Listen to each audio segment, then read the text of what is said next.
नमस्ते। सभी योग जिज्ञासुओं का स्वागत है सीईसी के इस व्याख्यान में। जैसा कि आपको पता है कि हम योग की व्याख्यानमाला कर रहे हैं और उस योग की व्याख्यानमाला में विभिन्न पहलुओं को लेकर के, विभिन्न विषयों को लेकर के हम आपके सामने प्रस्तुत हो रहे हैं।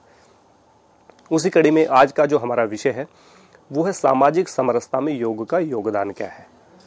अब सामाजिक समरसता होती क्या है, समाज क्या है, समरसता क्या होती है और सामाजिक समरसता की आवश्यकता क्या है और योग किस प्रकार से उसमें भूमिका निभा सकता है और योग के किन अंगों का पालन करके हम सामाजिक समरसता में योगदान दे सकते हैं, समाज को उन्नत बना सकते हैं, किस प्रकार से समाज की उन्नति एक प्रकार से योग से कर सकते हैं, इस विषय को लेकर के आपके सामने प्रस्तुत हुए हैं।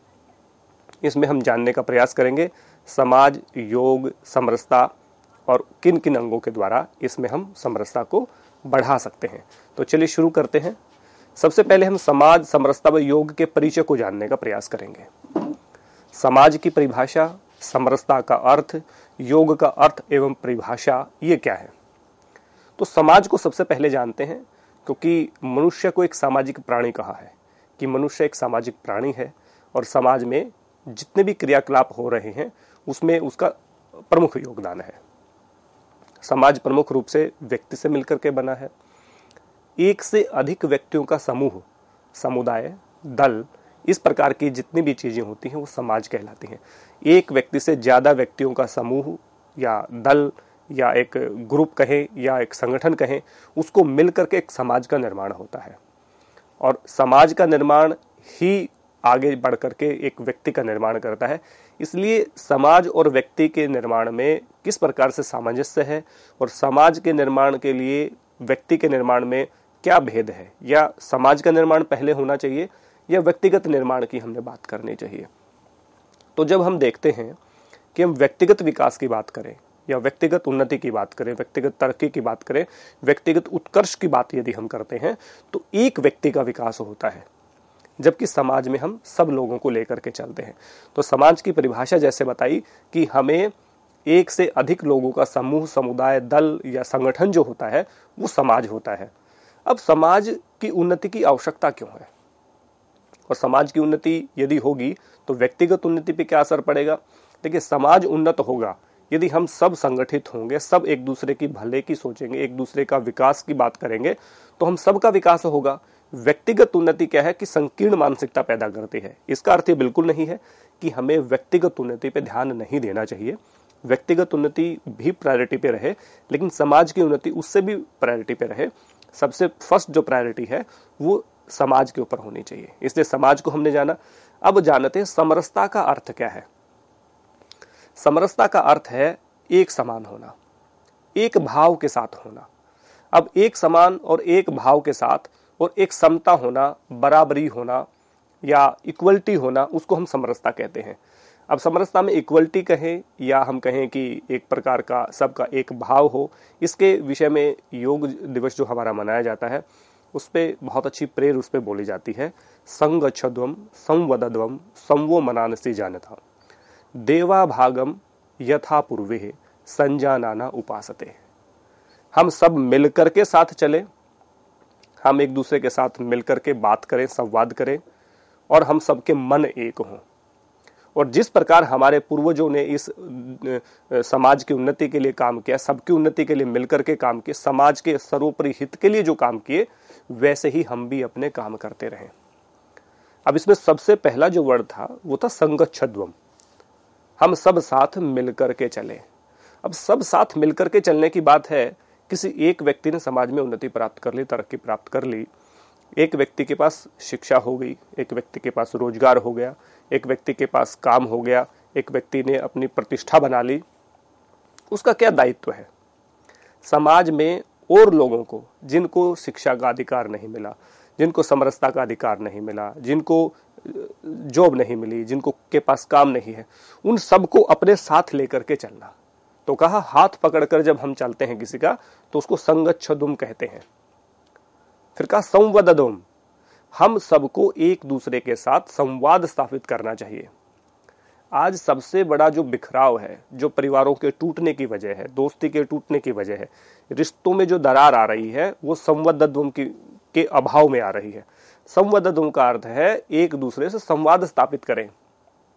लेकिन हमें कोई तीसरा व्यक्ति हमारे दूसरे व्यक्ति के बारे में कोई बात करता है तो हमें उस पर विश्वास करके और हम अपना एक एजेंडा सेट कर लेते हैं, हमारे पूर्वाग्रह से हम ग्रसित हो जाते हैं और वैसा ही उस व्यक्ति के विषय में सोचते हैं।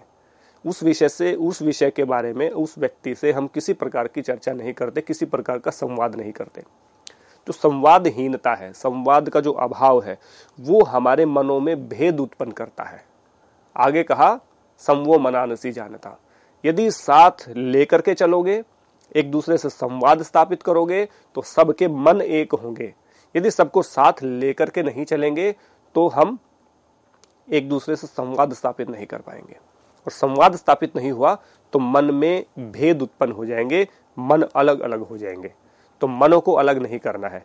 और ये 3 लाइन है, संगच्छोदम संवदद्वम संवो मनानसी जानता। इन तीनों का अभाव हुआ तो देवा भागम यथा पूर्वे संजानाना उपासते। हम अपने पूर्वजों की भांति इस समाज के लिए, इस देश के लिए, इस धरा के लिए कुछ नहीं कर पाएंगे। तो जो अच्छे काम है वो तभी मिल करके करेंगे, तभी अपने पूर्वजों की भांति हम जाएंगे, जब हम संगच्छोदम संवदद्वम और संवो मनानसी जानताम की जो बात है उस पे खड़े रहेंगे। तो इसलिए समाज का और समरसता का अर्थ है कि सबको समान रूप से लेकर के चलो। समाज और समरसता बहुत निकट का संबंध है, इनका आपस का बहुत निकटतम संबंध है।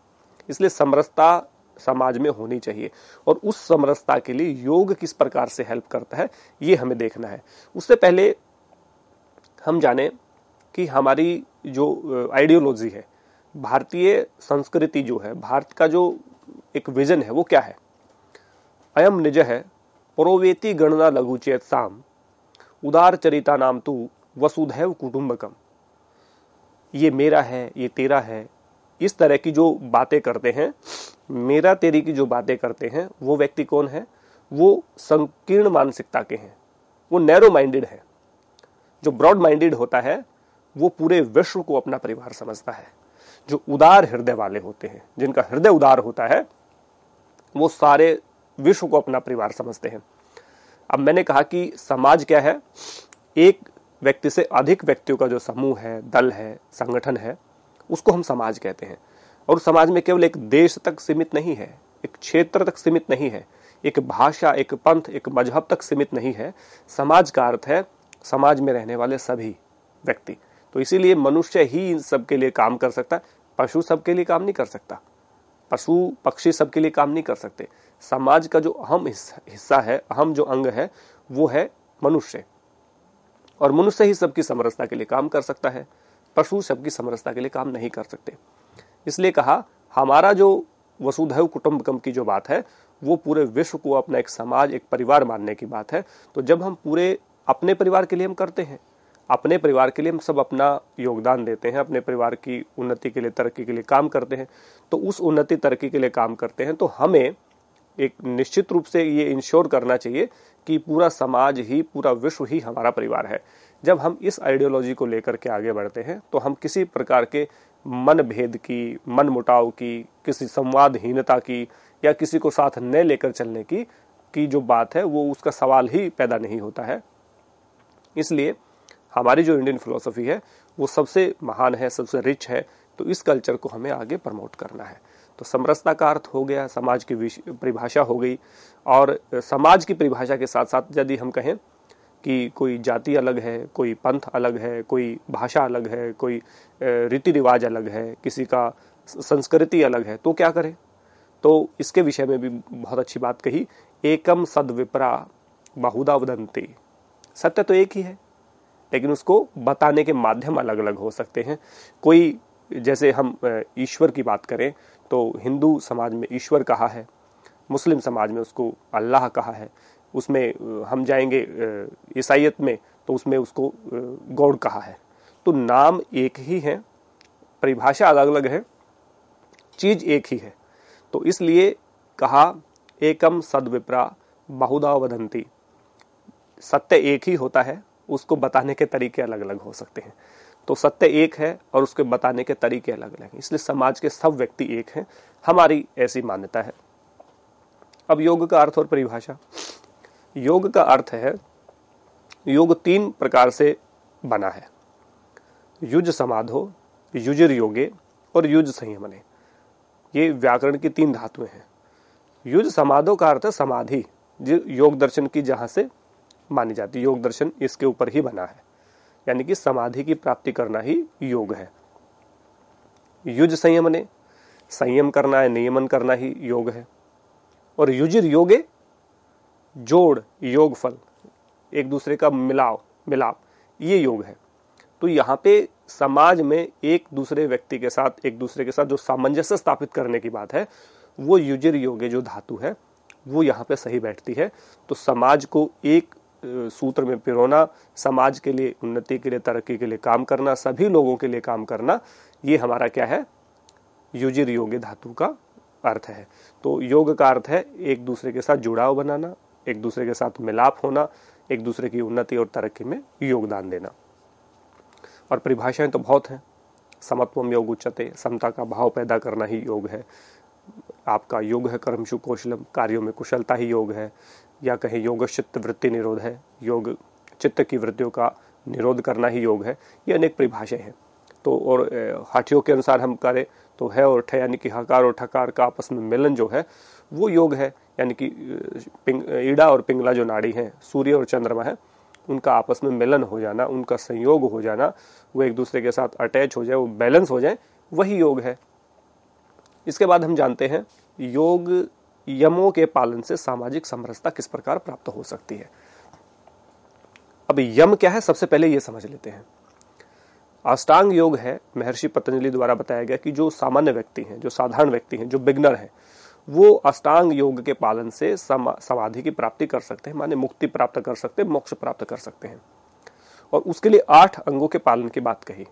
यम नियम, आसन प्राणायाम, प्रत्याहार धारणा, ध्यान समाधि, ये 8 अंग हैं। तो इनमें जो पहला जो अंग है वो यम कहा है।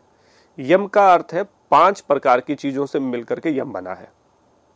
अहिंसा, सत्य, अस्तेय, ब्रह्मचर्य और अपरिग्रह, ये 5 यम कहलाए हैं।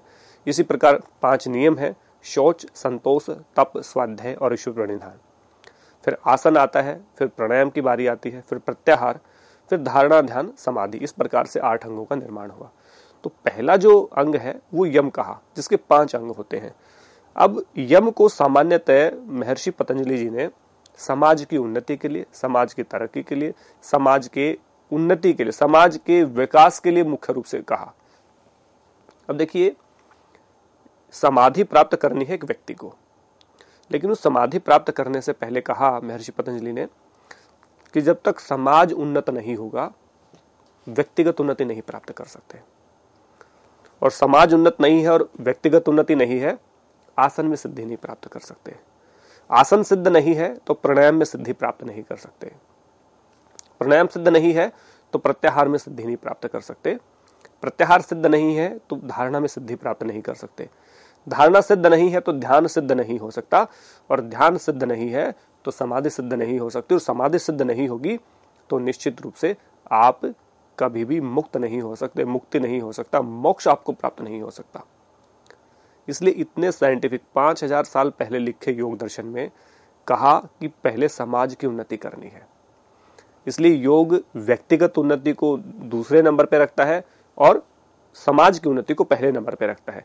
इसलिए हमारा आज का जो टॉपिक है वो है सामाजिक समरसता में योग का योगदान। कि इस समाज को उन्नत बनाना तो योग बहुत जरूरी है, बहुत कंपलसरी है। लोग मानते हैं कि योग से वेट लॉस होता है, लोग मानते हैं योग से इम्यूनिटी सिस्टम डेवलप होता है, लोग मानते हैं योग से फ्लेक्सिबिलिटी होती है, लोग मानते हैं योग से स्ट्रेंथ आ जाती है, फ्लेक्सिबिलिटी आ जाएगी, मजबूती आ जाएगी, कोई ना कोई कंसंट्रेशन करने की पावर बढ़ जाएगी, ध्यान हो जाएगा। ये बेनिफिट हैं, ये साइड बेनिफिट्स हैं। मुख्य जो लाभ है वो एक एक अंग का अलग अलग लाभ है। तो यमों का पालन करने से सामाजिक सौहार्द बढ़ता है, सामाजिक उन्नति होती है। और यम में भी एक एक यम के पालन से अलग अलग लाभ कहे हैं। तो सबसे पहले हम जानते हैं अहिंसा द्वारा सामाजिक समरसता क्या होती है।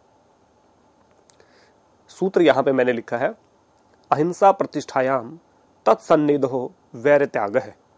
अहिंसा द्वारा सामाजिक समरसता में सबसे पहले जानेंगे जो अहिंसा प्रतिष्ठायाम, यानी कि अहिंसा के प्रतिष्ठित यानी कि सिद्ध हो जाने के बाद, अहिंसा के प्रतिष्ठित हो जाने के बाद, अहिंसा के पूरी तरह से फलित हो जाने के बाद, अहिंसा के पूर्ण रूप से अपना लिए जाने के बाद क्या होता है? तत्सन्निधो, आपके आसपास रहने वाले सभी का, व्यक्तियों का, प्राणियों का वैर त्याग है। एक दूसरे के प्रति वैर खत्म हो जाएगा। वैर मतलब दुश्मनी खत्म हो जाएगी, कटुता खत्म हो जाएगी, द्वेष खत्म हो जाएगा। कितनी बड़ी बात एक कही कि अहिंसा के प्रतिष्ठित होने पर आपके आसपास रहने वाले सभी प्राणियों का एक दूसरे के प्रति वैर समाप्त हो जाएगा, दुश्मनी समाप्त हो जाएगी, द्वेष समाप्त हो जाएगा, नफरत समाप्त हो जाएगी। और जहां पे आप रह रहे हैं, आपके प्रति भी, उनका आपके प्रति, उनका आपका उनके प्रति। मतलब आपने एक कहावत सुनी होगी, जो ऋषि मुनि जंगल में रहते थे, जिनकी अहिंसा प्रतिष्ठित थी, जिन्होंने अहिंसा को सिद्ध किया, उन ऋषियों के तालाब के पास शेर और बकरी एक ही घाट पर पानी पीते थे। मतलब वो हिंसक से हिंसक प्राणी होता है शेर तो, और वो वहां पर आकर के अपनी हिंसा का त्याग कर देता था, क्योंकि वहां पे रहने वाले जो सिद्ध ऋषि हैं, सिद्ध पुरुष हैं, उनकी अहिंसा का इतना प्रताप होता है कि आसपास रहने वाले सभी प्राणियों के ऊपर उसका इफेक्ट पड़ता है, असर पड़ता है। तभी कहा अहिंसा के प्रतिष्ठित होने पर व्यक्ति का सभी लोगों के प्रति वैर भाव छूट जाता है और उनका उसके प्रति छूट जाता है। अब इससे कहेंगे कि अहिंसा द्वारा सामाजिक समरसता कैसे आएगी? जब किसी व्यक्ति को किसी से डर ही नहीं होगा, भय ही नहीं होगा, एक दूसरे के प्रति वैर भाव ही नहीं होगा, तो हमें असुरक्षा का माहौल होगा क्या? आज हम इनसिक्योरिटी में जी रहे हैं। सबसे प्रमुख विषय है कि हमें अपनी सिक्योरिटी रखनी है। हम सुरक्षित कैसे रहें, महिलाएं कैसे सुरक्षित रहें, बच्चे कैसे सुरक्षित रहें, धनी व्यक्ति कैसे सुरक्षित रहें। हमें बहुत बड़ी संख्या में गार्ड रखने पड़ते हैं, पुलिस है, सुरक्षा एजेंसियां हैं। इन सब का क्यों हमें प्रयोग करना पड़ रहा है? क्योंकि किसी न किसी का किसी न किसी के साथ मनमुटाव है, बैर है, विरोध है, या दुश्मनी है, या हम कहें कटुता है, नफरत है, या द्वेष है। जब हर व्यक्ति एक दूसरे के प्रति वैर भाव छोड़ देगा तो आप सोच करके देखिए कितना सौहार्द माहौल होगा। आज कोई व्यक्ति को कहें कि क्या आप अपने घर की छत पे सो सकते हैं, क्या अपने गली में बिस्तर लगा करके सो सकते हैं, क्या आप बाहर ऐसी जगह सो सकते हैं जहां कोई व्यक्ति आ सकता है, जा सकता है? यदि आप कुछ सालों पहले देखेंगे गांव की तस्वीरें या और कहीं की, व्यक्ति सामान्य रूप से बाहर आराम से सो सकते थे। लेकिन आज सबके एक दूसरे के प्रति पता नहीं किसके साथ मनमुटाव है, किसके साथ विरोध हो गया है, तो उनको लग रहा है कि यदि हम बाहर हों तो हमारी जान को नुकसान हो सकता है। ऐसे भय में, ऐसे अभिनिवेश में लोग जी रहे हैं। और उसका कारण क्या है कि अहिंसा हमारे भीतर नहीं है। इसके प्रति इसका जो विपरीत है वो हिंसा हमारे भीतर है। और हिंसा के लिए कहा कि हिंसा जो होती है वो वितर्क होती है और उसे अनंत दुखों की प्राप्ति होती है। हम जानते हैं कि हमें अनंत प्रकार के दुखों की प्राप्ति होती है हिंसा से, तब भी हम नहीं छोड़ रहे। और हिंसा का नुकसान ही नुकसान है। हिंसा से हम किसी के ऊपर करेंगे, जिसको नुकसान हुआ वो तो हुआ, उसके बाद हमें मुझे नुकसान ना हो जाए इस बात की चिंता करनी पड़ेगी, अपनी सुरक्षा सुनिश्चित करनी पड़ेगी, अपने कार्यक्रम उसी हिसाब से मुझे तय करने पड़ेंगे, अपना आना जाना मुझे इसी हिसाब से तय करना पड़ेगा। तो यदि समाज की उन्नति चाहते हैं, समाज में समरसता चाहते हैं, समाज में भाईचारा यदि हम चाहते हैं, तो वैर त्याग करना पड़ेगा। और वैर त्याग होगा अहिंसा के सिद्ध होने से। अहिंसा परमो धर्म है। हमारे राष्ट्रपिता महात्मा गांधी ने भी अहिंसा की बात को कहा, अहिंसा की बात को रखा और अहिंसा को परम धर्म बताया कि अहिंसा सबसे बड़ा परम धर्म है किसी भी प्राणी के। और अहिंसा की सच्ची परिभाषा क्या है? मन, वचन व कर्म से किसी भी प्रकार से हिंसा न करना, किसी भी प्रकार से किसी को प्रताड़ित न करना। अब वो मनसा वाचा कर्मणा का सिद्धांत क्यों है? देखिए, बड़ा साइंटिफिक लॉजिक है। मनसा वाचा कर्मणा, कोई बात सबसे पहले मन में आती है। अंतःकरण चतुष्टय को हम जब पढ़ते हैं, अंतःकरण चतुष्टय होता है मन, बुद्धि, चित्त और अहंकार को, तो उसमें सबसे पहले मन आता है। अब मन में कोई विचार आया, मुझे किसी से वैर भाव हुआ या मैं किसी के प्रति द्वेष हुआ, तो मन में आएगा सबसे पहले। और मन में किसी के प्रति वैर आया, विरोध आया, नफरत पैदा हुई, द्वेष पैदा हुआ, तो उसके विषय में मैं गलत और कटु शब्दों का प्रयोग करूंगा, या तो उसके सामने उसको गालियां दूंगा या उससे पीछे उसकी बैक बाइटिंग करूंगा, मतलब उसके बारे में बुरा भला मैं कहूंगा। वचन हो गया। यदि मन में भी है और वचन से भी उसको कह रहा हूं तो कभी सामने आएगा तो शारीरिक रूप से भी वो हिंसा हो सकती है, मतलब कर्मिक रूप से, यानी कि उसके ऊपर हिंसा हो गई, उसको प्रताड़ित कर दिया, उसको नुकसान पहुंचा दिया। लेकिन कर्म में तब तक नहीं कोई चीज परिणित होती जब तक वो वचन में नहीं आती, और वचन में जब तक नहीं आती जब तक वो मन में नहीं होती। तो इसलिए यहां पे अहिंसा का पालन कहा, मनसा वाचा कर्मणा, मन वचन व कर्म से अहिंसा का पालन करना है। हिंसा का त्याग मन वचन कर्म से करना है। यानी कि मैं अपने कर्म से तो हिंसा कर ही नहीं रहा। कर्म से तो हिंसा इसलिए भी नहीं करते, माहौल उपयुक्त नहीं होता, पुलिस का कानून का डर होता है, या ये लगता है कि मैं इस पे हिंसा करूंगा तो ये मुझसे ज्यादा ताकतवर है, कहीं मुझे नुकसान ना पहुंचा दे, इसलिए भी व्यक्ति हिंसा नहीं करते। लेकिन उसके विषय में गलत बोलते हैं। शब्दों से किसी को पीड़ा पहुंचाना, तकलीफ पहुंचाना, ये वाचिक हिंसा हो गई। मन में किसी के लिए गंदे शब्दों का प्रयोग करना, ये मानसिक हो गई। और यदि उसके ऊपर हम शारीरिक रूप से कुछ प्रहार करते हैं, वो शारीरिक हो गई। तो इसलिए सबसे पहले मन की चिकित्सा हमें करनी पड़ेगी, मन को निर्लिप्त करना पड़ेगा, मन से सभी मैलों को निकालना पड़ेगा, काम क्रोध लोभ मोह ईर्ष्या, ये सब निकालने पड़ेंगे। तब जाकर के हम अहिंसा को मनसा वाचा कर्मणा से पालन कर सकते हैं। और ऐसा ही सत्य है, बाकी सब जितने भी हैं यम, अहिंसा, सत्य, अस्तेय, ब्रह्मचर्य, अपरिग्रह, इन सब का पालन ठीक ऐसे ही होगा, मनसा वाचा कर्मणा। पहले मन से इन चीजों को मानेंगे, फिर वचन से इन चीजों का पालन करेंगे, और फिर हम कर्म से, पहले मानसिक शुद्धि, फिर वाचिक शुद्धि, और फिर कर्मिक शुद्धि या शारीरिक शुद्धि हम कहें, वो हमारी होनी चाहिए। तो अहिंसा का के प्रतिष्ठित होने पर सभी व्यक्ति एक दूसरे के प्रति वैर भाव का त्याग कर देते हैं। और ये सामाजिक समरसता में उपयोगी है कि नहीं है, ये विचार आप सबके लिए छोड़ता हूं, सभी विद्यार्थियों के लिए, कि यम का पालन करने से यदि एक दूसरे के प्रति सबका विरोध समाप्त हो जाए, एक दूसरे के प्रति नफरत समाप्त हो जाए, एक दूसरे के प्रति द्वेष समाप्त हो जाए, एक दूसरे के प्रति हिंसा का, पीड़ा का, तकलीफ देने का भाव समाप्त हो जाए, तो क्या अहिंसा के प्रतिष्ठित होने से समाज में सामाजिक समरसता आएगी कि नहीं आएगी।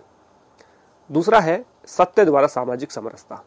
तो सत्य द्वारा जो सामाजिक समरसता है उसको हम जानते हैं। सत्य क्या होता है?